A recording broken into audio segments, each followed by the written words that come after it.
Est-ce que tu as des questions? Non, ça me paraît simple. Donc ça ira, je pense. Est-ce que tu es d'accord qu'on se lance? Allons-y, plongeons. Comment tu t'appelles? Je m'appelle Axel. C'est ton vrai prénom? Oui, c'est mon vrai prénom. Tu as fait un voyage pour venir à mon micro. Est-ce que tu peux me raconter ce voyage en quelques mots?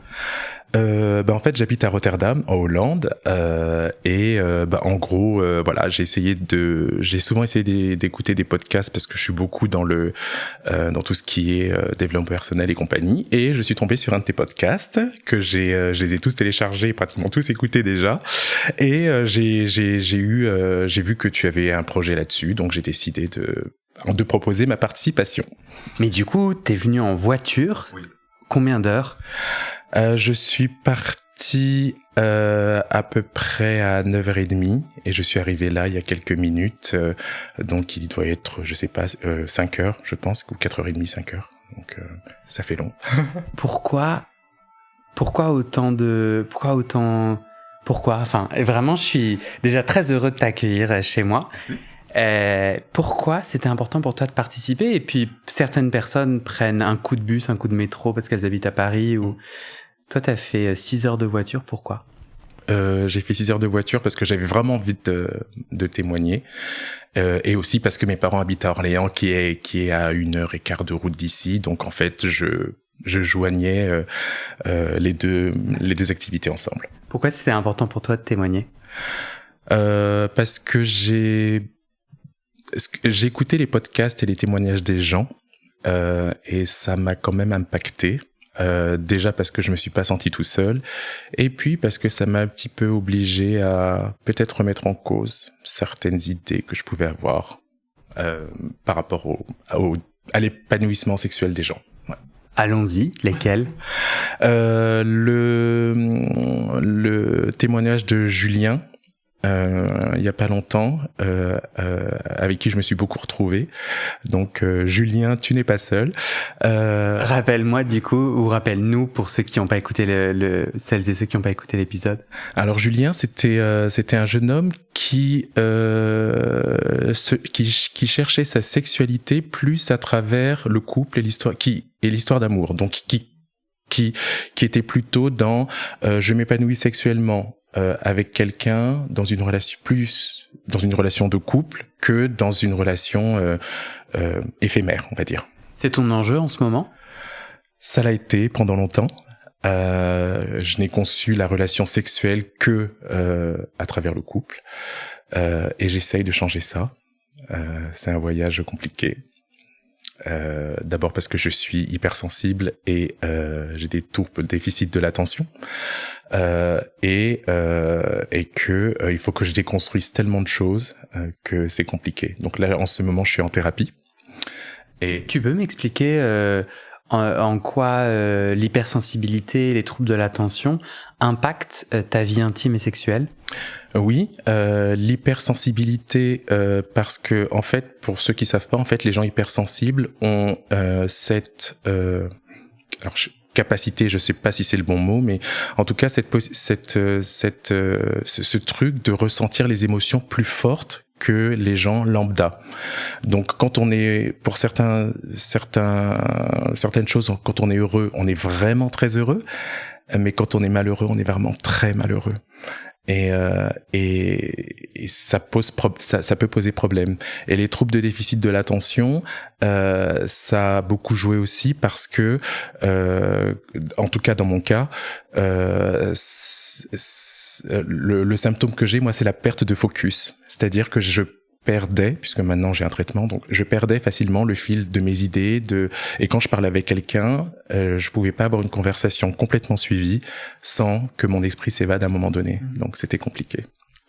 En tout cas, sache que là, ici, si jamais tu t'évades ou que tu sais plus, bah, tu me le dis, puis je te repose une autre question, parce que souvent, moi aussi, j'ai oublié ma question. Okay. Mais c'est très bien, on créera ça ensemble. Si on prenait là une photo de ta sexualité, de tes pratiques, de tes fantasmes, en emoji, t'es sur les apps de rencontre? Je suis sur Grindr uniquement. Donc tu vois de quoi je parle quand je parle des emojis. Là, je suis en train de te montrer la couverture du podcast. Oui. Si tu devais choisir les quelques emojis qui caractérisent, qui disent tes fantasmes, tes pratiques, ta vie intime et sexuelle aujourd'hui, Axel. Ok. Donc, évidemment, le 18, plus de 18 ans. Sachant que moi je suis plutôt attiré par les hommes de mon âge. Tu m'as dit ton âge ? Non, je te l'ai pas dit, tu me l'as pas demandé. Là, Axel fait un sourire coquin. J'ai 48 ans. Et pourquoi tu me faisais ce sourire Parce que j'aime bien quand on me demande mon âge et que les gens me disent « Ah, tu les fais pas ?» Mais je sens que ça va pas venir. Tu les fais pas du tout, Axel. C'est Guillaume, tellement spontané. Donc effectivement le plus de 18 ans, en tout cas me concernant, parce que je suis attiré par les gens qui sont matures en fait. La flèche du haut, alors on va commencer par le normal. La flèche du bas, parce que j'ai construit une sexualité plutôt passive jusqu'à à peu près un an et demi. Et la double flèche, parce que je suis en train de m'ouvrir à la versatilité que j'ai toujours, versatilité donc aussi côté actif que j'ai toujours rejeté jusqu'à présent. Donc la pêche, ou je sais pas ce que c'est, ou la fraise, donc les fesses, oui. L'aubergine, bon, la bite, je pense. Bah oui, ça peut être que ça. Mais il y a un truc particulier, toi, qui t'inspire, qui te met en joie, qui t'excite autour du sexe, enfin du pénis? Il y en a qui les aiment gros, d'autres gros, j'allais dire petits, mais non, c'est pas vrai. Enfin, je sais pas, il y en a qui aiment les sucer, d'autres au contraire, c'est pas trop leur délire. Toi, c'est quoi? Alors, j'ai pas vraiment de fantasme spécial autour de la taille. Je pense que ça fait aussi partie des choses que j'ai plus ou moins consciemment rejetées, parce que je trouvais que c'était un petit peu un cliché. J'ai pas de, je m'en fous de la taille de la bite du mec, ça ne compte pas pour moi. En quoi c'est un cliché? C'est un cliché parce que déjà ça m'a été beaucoup demandé à moi, parce que effectivement ça devrait aller avec le personnage, ça va avec tout le personnage que je suis. Et les gens qui te voient pas, ils pensent pas qu'ils peuvent comprendre le sous-entendu. C'est quoi le personnage? Je suis noir. Je suis noir, je suis africain. Et donc effectivement dans la communauté, ou en tout cas dans l'inconscient collectif, je pense d'ailleurs que c'est pareil chez les hétéros sexuels, quand t'es noir, il y a certaines choses, certains attributs que tu as, et l'attribut numéro 1, c'est que tu as une grosse bite, que je n'ai pas d'ailleurs.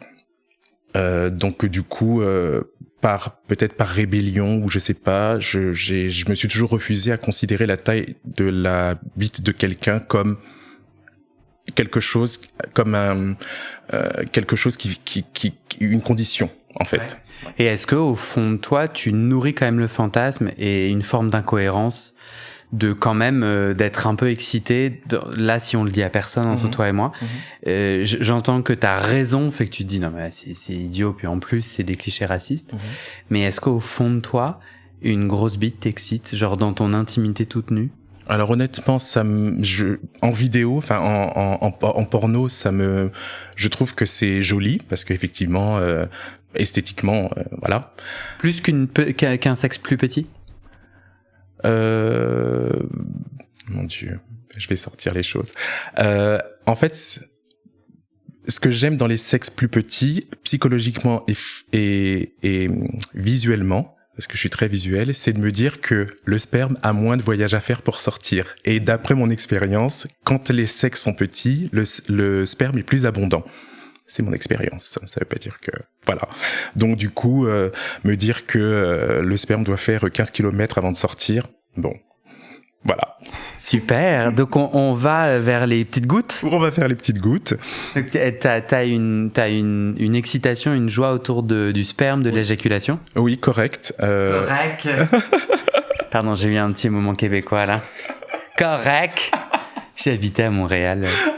Ok, ouais, c'est quoi ton délire autour Alors, je suis assez classique, donc j'adore l'avaler, j'adore jouer avec, j'adore voir le mec le sortir. parce que pour moi ça représente un, un moment qui a ouais, un milieu de moment. C'est-à-dire qu'il y a d'abord les caresses, l'acte sexuel ou pas, l'éjaculation, et après le final, enfin ce que j'appelle l'après-câlin, donc tout ce qui est, voilà, on reste quand même là avec l'autre. Voilà. C'est marrant, j'entends presque que l'éjaculation fait pas partie pour toi de l'acte sexuel. Non, pour moi ça fait pas partie de l'acte sexuel parce que pendant longtemps j'ai considéré que l'acte sexuel c'était la pénétration et je me suis rendu compte que je pouvais avoir du plaisir avec quelqu'un sans pour autant passer par la pénétration. Et ni par l'éjaculation, c'est-à-dire que tu peux avoir un rapport sexuel qui n'aboutit pas sur l'éjaculation. Voilà, c'est pas nécessaire. C'est pas nécessaire, en tout cas. Oui, en tout cas, ça m'est arrivé. Axel, on revient sur gros petit sexe. Oui. À partir de combien de centimètres, pour toi, un sexe devient gros? En fait, je parlerais plutôt de circonférence parce que déjà moi je suis super étroit, donc de toute façon tout ce qui est, je pense, plus de 4 cm de circonférence, enfin je sais pas si c'est des centimètres d'ailleurs, mais tout ce qui est 4 de circonférence, ça ne rentre, enfin il va falloir bosser quoi. En fait, ma question, elle était, donc j'entends ce que tu dis, ma question, elle était, j'entends beaucoup de témoignages autour de cette histoire de taille de sexe, personne ne me donne des centimètres et moi j'ai l'intuition suivante. En fait, on a tous des échelles complètement différentes dans la tête qu'on se dit pas. Donc ce qui est gros pour toi est petit pour moi, vice versa. Ouais. Du coup, tu vois, par exemple, tu m'as dit, enfin, tu peux partager la taille de ton pénis si tu souhaites, mais c'est vraiment pas ma sous-question. Mais t'as dit, voilà, moi je n'ai pas un gros sexe. Et du coup, ça veut donc dire qu'il y a un nombre de centimètres auquel ton sexe correspond, qui correspond pas à l'échelle de gros sexe. Est-ce que tu as l'échelle de gros sexe en tête? Alors, je peux pas donner de centimètres parce que je n'ai pas mesuré.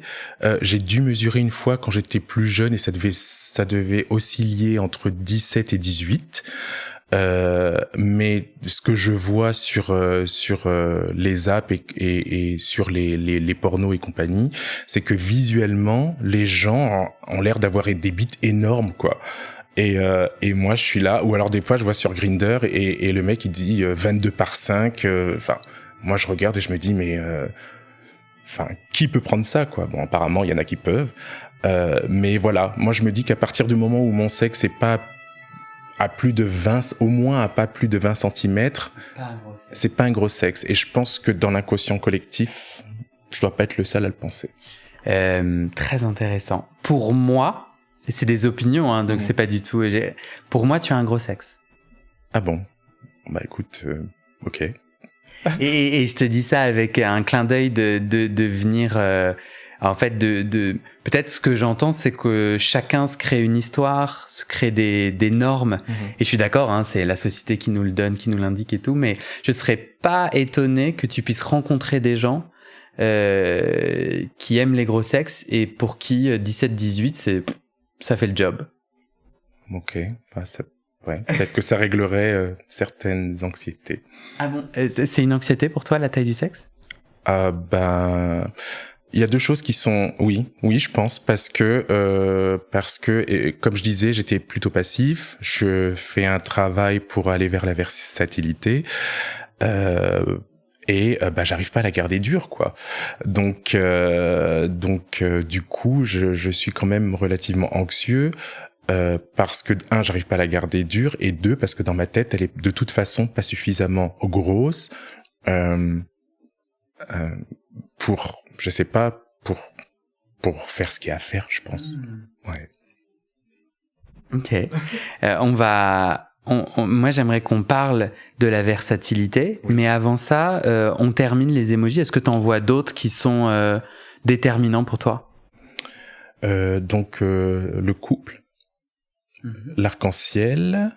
L'arc-en-ciel, je pense que ça veut dire la communauté gay, auquel je m'identifie pas forcément d'ailleurs. Les beers, ça c'est quelqu'un qui se met du vernis. Je ne m'en mets pas. Donc du coup là, si tu restes sur les émojis qui toi te définissent, c'est aucune de celles que tu viens de dire, mais c'est intéressant. En quoi tu ne te connectes pas à la communauté gay, ou en quoi tu te sens pas forcément appartenir? Parce que la communauté gay m'a rejeté. Et donc, si tu me rejettes, je te rejette aussi. Pourquoi elle t'a rejeté? Elle m'a rejeté parce que je correspondais pas à l'image que j'aurais dû avoir. Pour te dire une anecdote, en fait, je viens d'Orléans à la base. Et je connaissais pas le milieu gay, et je suis sorti avec un mec qui faisait partie d'un trio,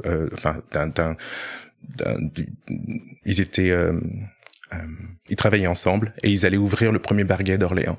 Donc c'est comme ça que je suis rentré dans le milieu. Et en fait, c'était génial. Et un jour, pas très longtemps après l'ouverture du bar, un pote, un ami même, puisqu'on se voyait souvent, me dit « Tu sais Axel, t'es vraiment adorable, mais je pourrais jamais sortir avec toi parce que t'es noir. » Et en fait, quand il m'a dit ça, alors moi, j'ai toujours dit aux gens, je savais que j'étais gay avant de savoir que j'étais noir. C'est-à-dire que ça m'était même pas passé par l'esprit que ça pouvait être un problème. J'ai jamais eu de problème à l'école, j'ai pas eu de problème avec mes parents, pourtant on avait vécu dans la banlieue. Enfin, même mes sœurs, on n'a jamais eu de problème de racisme ou en tout cas de rejet par rapport à la couleur de peau. C'est le milieu gay qui a commencé ça.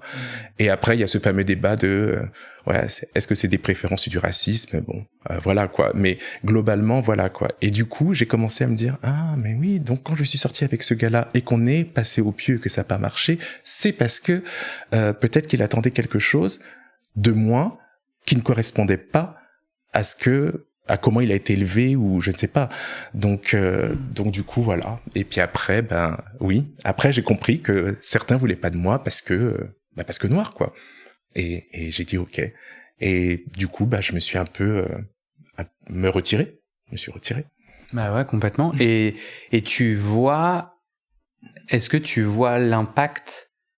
Non, en fait, c'est pas une question, c'est quelque chose que je vais te dire et tu vas rebondir dessus. Si, en fait, du coup, quand ton apparence fait que tout le monde projette sur toi des exigences, en gros on te dit dans quelle case tu rentres, est-ce que t'es ceci, t'es cela, c'est quoi la taille de ta bite, est-ce que j'imagine que dans la nudité de ton intimité, dans le moment de vulnérabilité du cul, du sexe, c'est pas forcément que vulnérable, mais en tout cas t'es attendu plus qu'un autre. Oui.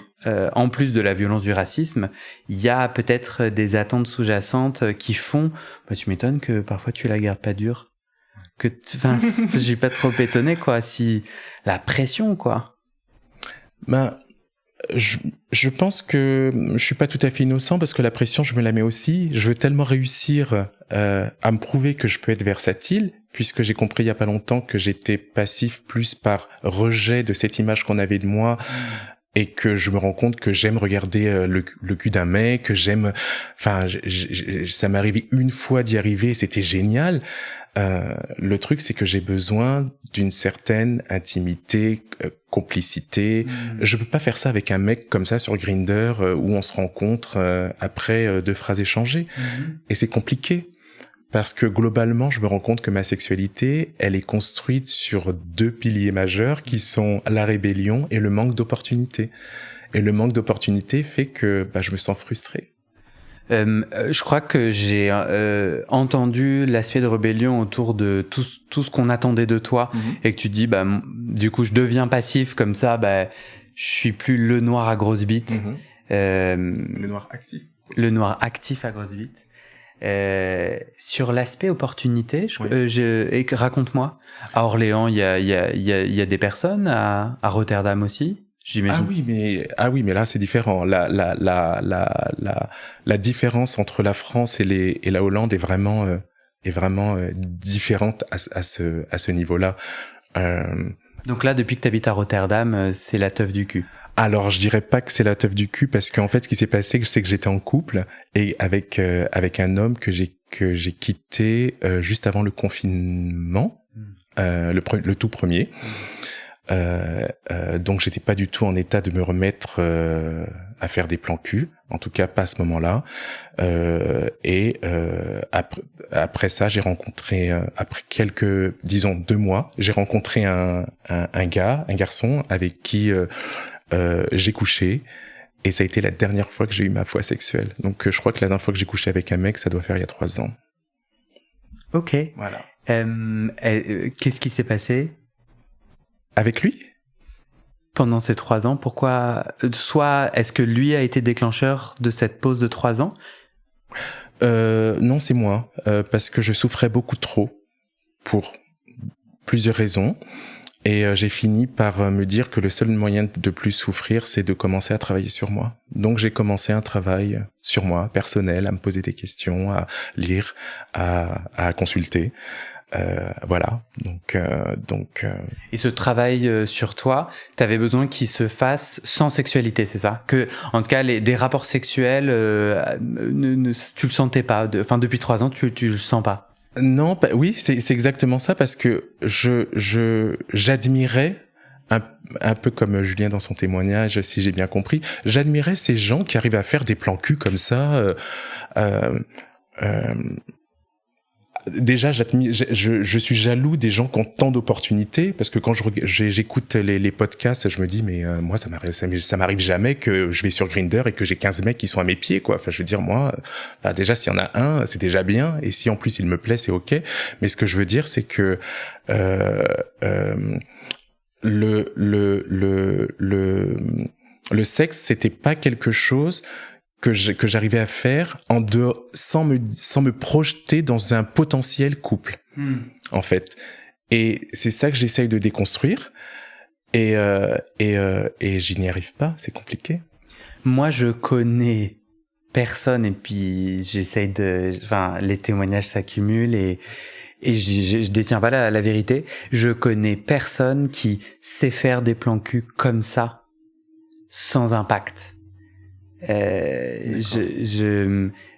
C'est-à-dire, t'as des gens qui ont des rapports sexuels heureux, joyeux, et ça existe, et Grindr est une plateforme d'opportunité pour rencontrer des gens, mais aussi je connais beaucoup de gens j'entends beaucoup de gens qui prennent de la drogue pour arriver à faire du sexe, qui cumulent tellement les plans cul, et je crois que c'est le témoignage de Olivier, qui cumule tellement de plans cul qu'au bout d'un moment en fait ça bloque, qu'il y a un moment de dégoût, voilà, je rebondis sur ton propos, parce que souvent j'entends l'idéalisation de ça existe des gens qui sont dans une sexualité légère et ultra variée, et oui, mais moi en tout cas de ce que je vois, c'est vraiment pas la majorité, quoi. Tout le monde chemine, galère, et à la fois a envie d'éjaculer et de jouir, et à la fois pas forcément n'importe comment, pas forcément avec n'importe qui, et je sais pas, moi quand j'écoute les podcasts, ou mais pas forcément que le tien, moi j'ai l'impression que c'est quand même j'ai l'impression que les gens, c'est relativement, alors peut-être pas simple, mais en tout cas qu'ils ont plus d'opportunités, et je pense pas me tromper en me disant que sans faire de comment on dit en français, de complainte, que je pense que quand t'es dans la trentaine et que tu es blanc, et que t'as quand même beaucoup plus d'opportunités que quand t'es noir. Enfin, je veux dire, après faut être aussi réaliste sur ça. Et du coup, heureusement que t'as l'air d'avoir 30 ans. Ah, merci. Ça y est, il est arrivé.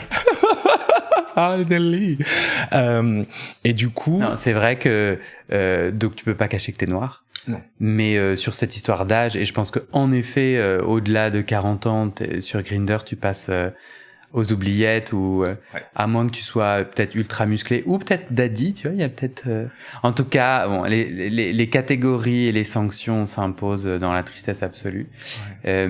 Toi, ce que tu me soulignes, c'est que tu as moins d'opportunités, c'est-à-dire parce que tu es noir, et si tu indiques ton âge, les opportunités diminuent. Oui, je pense que très clairement, je pense que ça a un impact. Est-ce que c'est la raison, est-ce que je peux garantir à 100% que c'est la raison principale? En tout cas, en France, c'est sûr que ça l'était, parce que j'ai quand même eu plus d'opportunités aux Pays-Bas, où j'aurais pu rencontrer des hommes, en tout cas plus d'hommes. Mais oui, bien sûr, ça a un impact. Bien sûr, ça a un impact. J'ai eu des hommes, donc j'ai eu cet ami qui m'a dit je pourrais pas sortir avec toi parce que t'es noir. J'ai eu des hommes qui n'ont pas voulu sortir avec moi parce que j'étais trop indépendant, donc je correspondais pas au pauvre petit noir à sauver, qui serait protégé par le gars plus successful, plus voilà. Juste trop indépendant, c'est-à-dire que financièrement, tu t'avais pas besoin de leur argent et au moment où ils demandaient à payer le resto, tu disais bah non, fais moite-moite et là ils disaient ça me fait débander. Voilà, en gros c'était ça. En gros c'était ça. J'étais d'abord j'avais des diplômes, j'avais un travail, j'avais un appartement, j'habitais le 15e, j'étais très bien. Enfin, j'avais pas besoin que quelqu'un vienne me donner à manger. J'y arrivais très bien tout seul. Et bon, apparemment, c'était aussi un deal breaker. Donc plusieurs fois, t'as des gens qui ont dit, qui te l'ont dit. Ça m'est arrivé 3 fois. Ouais. Et ils t'ont dit quoi, ces gens? Alors, le premier m'a dit, je ne peux pas te rencontrer parce que je pense que tu n'as pas besoin de moi. Ok. Le deuxième m'a dit, on a commencé à sortir ensemble et en fait effectivement j'ai proposé de faire moitié-moitié et il me dit qu'il n'avait pas besoin de mon argent et que globalement il préfère prendre soin de moi parce que en Afrique c'est comme ça. Ok. Parce que lui était africain? Non, lui il était blanc. Mais il était amoureux de l'Afrique, mais de l'Afrique comme en 1900 machin quoi. Donc l'Afrique où quand le blanc arrive, on lui déroule le tapis rouge et c'est lui qui gère tout et voilà et tu pardon. Tu acceptes tout et c'est lui qui take care, qui s'occupe de tout, voilà. Et le troisième m'a dit écoute, tu es pas suffisamment africain pour moi. Et je lui ai dit mais pourquoi? Et il me dit, bah, déjà, parce que tu sais pas préparer la bouffe de chez toi, et en tout cas, pas suffisamment. Et la deuxième chose, il m'a dit, tu es beaucoup trop indépendant, par rapport à ce que je recherche. D'accord. Alors attends, j'essaye de pas tomber dans le jugement et pour tenir cet entretien. Bon courage. Je me sens assez découragé. Je te comprends, mais bon. Quand je dis ça aux gens, c'est les gens vont se dire soit que j'exagère, soit que oui, mais bon, c'est pas tout le monde. Oui, non, mais c'est suffisant. Ouais, bien sûr. Donc ça, c'est une réalité. Sans omettre cette réalité, si tu te projetes et tu te dis, moi, je suis en train de construire un Axel versatile et sexuellement épanoui. Oui. J'allais te demander, est-ce que aujourd'hui, tu te considères sexuellement épanoui? Mais avec ta pause de 3 ans, est-ce que c'est un choix heureux, c'est une asexualité assez heureuse? Ou est-ce que, enfin, tu t'en es où à ma question? Excuse-moi, je réponds pas à ta place. Est-ce que tu es sexuellement épanoui aujourd'hui? Réponse de Normand, oui et non. Es-tu normand? Non. Ça, je peux faire. Je dirais oui, parce que au final, ça change pas grand-chose. Et vu que j'avais déjà pas d'opportunités ou très peu d'opportunités avant, le fait que je décide de moi-même de pas avoir plus de relations sexuelles, ça ne met pas ma vie en danger. Ma question, c'est est-ce que tu te sens sur ton chemin d'épanouissement? Est-ce que tu te sens où sur ton chemin d'épanouissement? J'avance. Ce que je fais, c'est que comme j'ai pas l'opportunité d'être actif avec quelqu'un avec qui je suis suffisamment complice et compagnie, je me suis acheté des préservatifs normaux, des préservatifs avec des stries, des flèche jack, un flèche jack, donc le truc où tu mets ta bite là et que tu te branles avec. Je crois que je l'ai vu sur des sites porno. C'est un cône. Oui, voilà, c'est ça. C'est une espèce de cône. Ça ressemble à une lampe, une grosse lampe en fait. Et l'embout, c'est soit une lampe torche, non? Voilà, c'est ça. Une lampe torche. Je me disais, j'imaginais un abat-jour et tout. Non. Non. Oui, flashlight, flèche. Ah, mais tu vois le truc. Flèche, c'est cher en anglais. En anglais, correct. Donc. Et ça tourne? Ça ne tourne pas. En tout cas, pas celui que j'ai. Après, il y a plusieurs modèles, mais celui que j'ai, c'est un classique en fait que j'utilise que j'ai utilisé qu'une seule fois, mais quand je mets ma bite dedans, je sens tellement rien que je me dis, oh mon Dieu, soit le truc est vraiment très large, soit ma bite est vraiment minuscule. Je m'en suis acheté un autre dit de voyage. Celui-là, c'est pas trop mal. Et en fait, je me suis aussi acheté les trucs qui serrent comment ça s'appelle? Les trucs qui serrent les boules, là.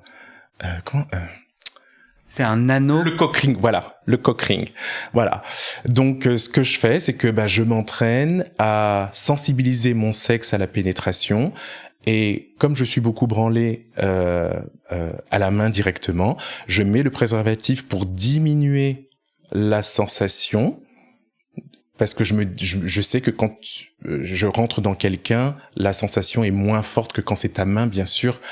Donc j'essaye de, en gros, m'entraîner, quoi. Je me dis, si tu trouves personne, commence à t'entraîner, mon gars. Et puis, peut-être que quand tu trouveras quelqu'un, peut-être que ça sera pas successful au départ, mais que ça viendra.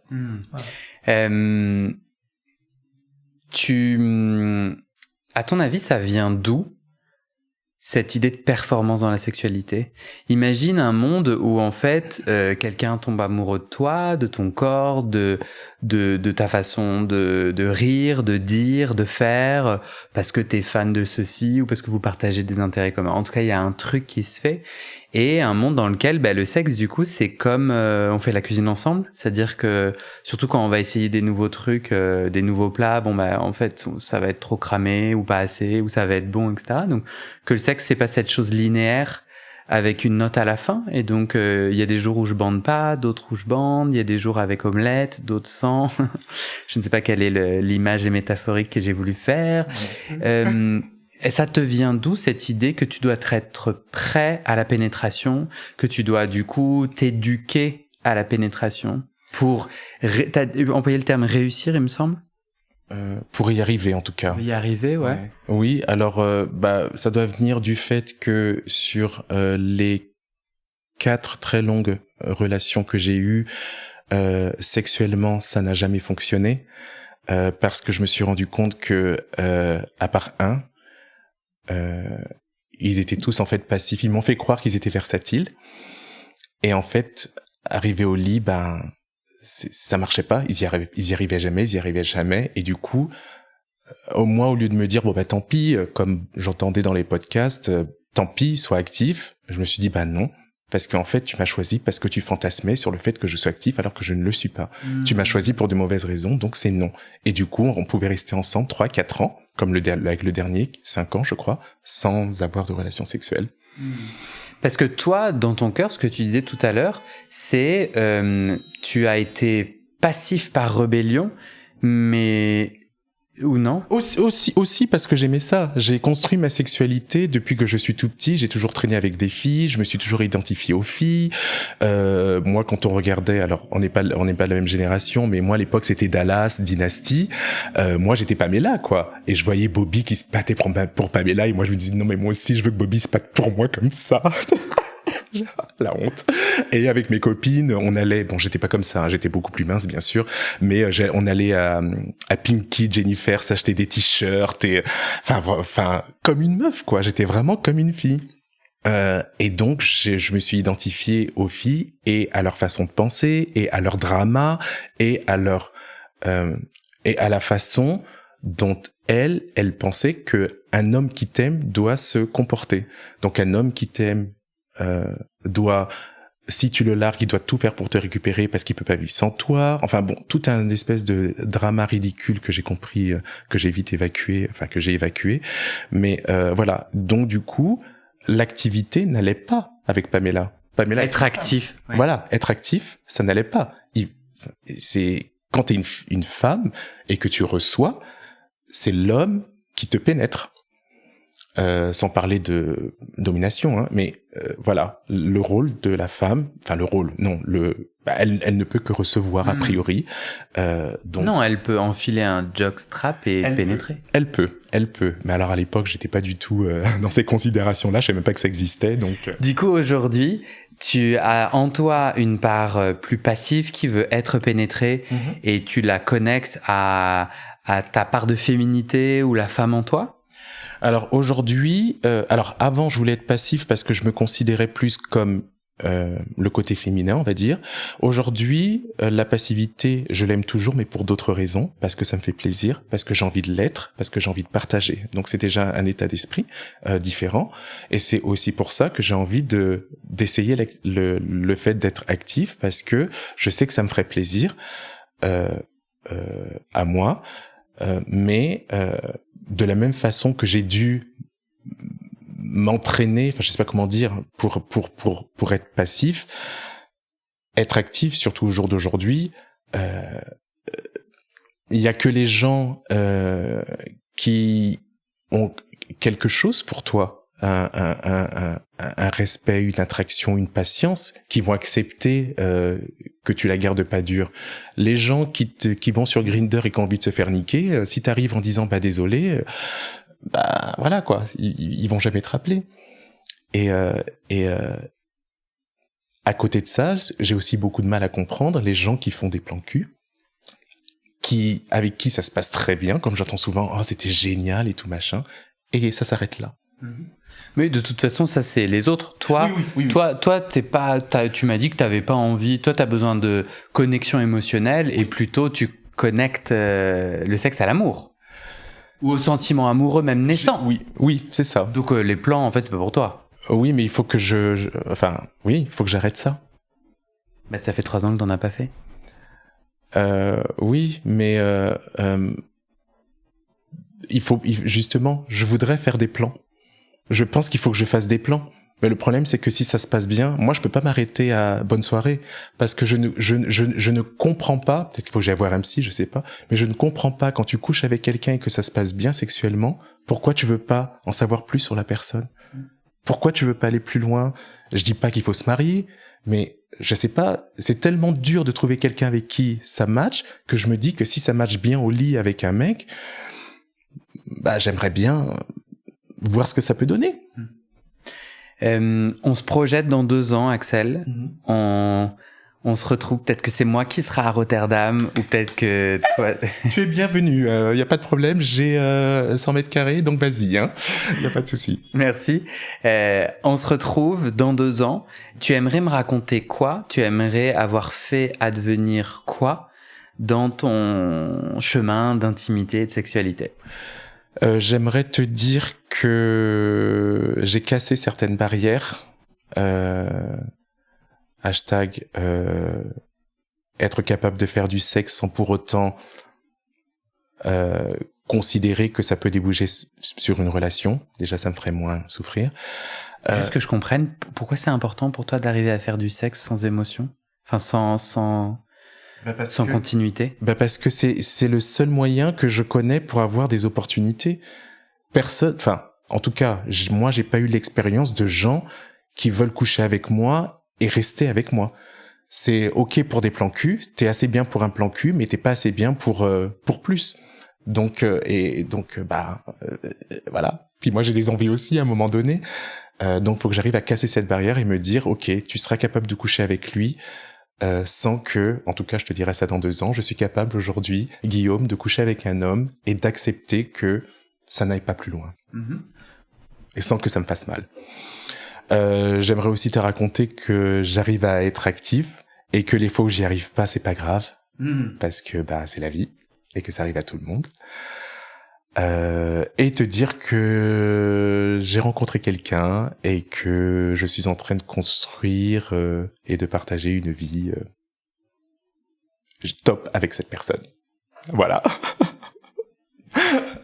Et à ton avis, c'est quoi s'il y avait une seule barrière que tu allais devoir dépasser pendant ces 2 prochaines années pour faire advenir tout ça? S'il y avait un blocage clé, ce serait lequel? Peut-être arrêter de penser à la place de l'autre. Arrêter de penser à la place de l'autre et faire et juste si l'autre ça lui plaît pas ou ça lui convient pas, il est adulte, il devrait être capable de se manifester et de le dire. Ouais. Merci Axel. De rien Guillaume.